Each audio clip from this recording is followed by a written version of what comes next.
we got to get it figured out and get the ship righted in a hurry. That's what I take from it. Like, there were some bright spots, but we're at a point in the season where silver lining doesn't make a whole lot of difference. We got to win baseball games, and we've painted ourselves into a corner the last few weeks of now we've got to.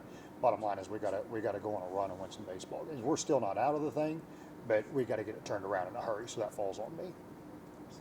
You talk about silver lining. Were there anything that you could see though that you clearly need to fix against a team like that?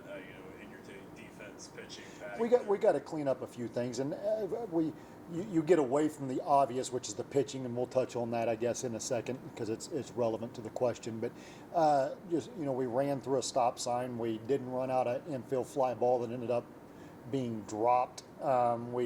We allow a guy to score from second base on a deep fly ball to center field, assuming he's only going to move up 90 feet. Those kind of things can't happen, one, against a ball club like that, and two, down the stretch when you're trying to get ready for a playoff run. Those kind of things have to get cleaned up. Then the glaring was the pitching, the second or the last two ball games like that we tried everybody and nobody could get it done, and that we've got to be better, tougher out of the bullpen. We've got to cut down on the free bases. The walks and hit batters the last two games were through the roof, and again, if we're going to be a team that's going to have any kind of serious chance of making a run, those things have to get cleaned up. Definitely. So you go on the road now as you face internationals. What do you see in them? What do you got to do to take care of those guys? Like every place in this league, it's a tough place to go play. Like going on the road in the Lone Star is tough, and then you add on top of that the 11-hour bus ride, and looking at the weather right now, I think the 3 days we're supposed to be down there. Last time I looked, it's like 96, 97, and 95.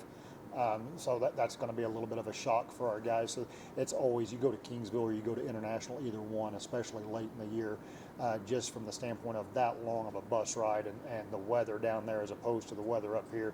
It's always a tough weekend. It doesn't matter what their record says. So, it's going to be where we're in a place where we've got to get it going in the right direction. That's going to be a tough place to go get it done, but we've got to figure out a way to do it.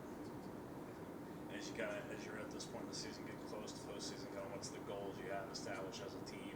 What do you hope to accomplish as you get closer to postseason? Honestly, the goals really haven't changed, with the exception of winning a conference. I mean, we're out of that conversation, but it's still always every year here. It's about making a playoff run, getting into a regional tournament, and having a chance to make a playoff run. And I still, it's what I told the guys yesterday in the clubhouse. Like, I still absolutely believe in this group of guys. Like, it's just a matter of whether it's hitting or whether it's winning or whether it's losing. This is one of those sports where all of those things are contagious, and we're just kind of in one of those spirals right now where it seems like everything goes wrong. But that can't be an excuse. You can't just ride that out. You got to fight to get that thing changed and get it figured out. And so that's what we've got to do.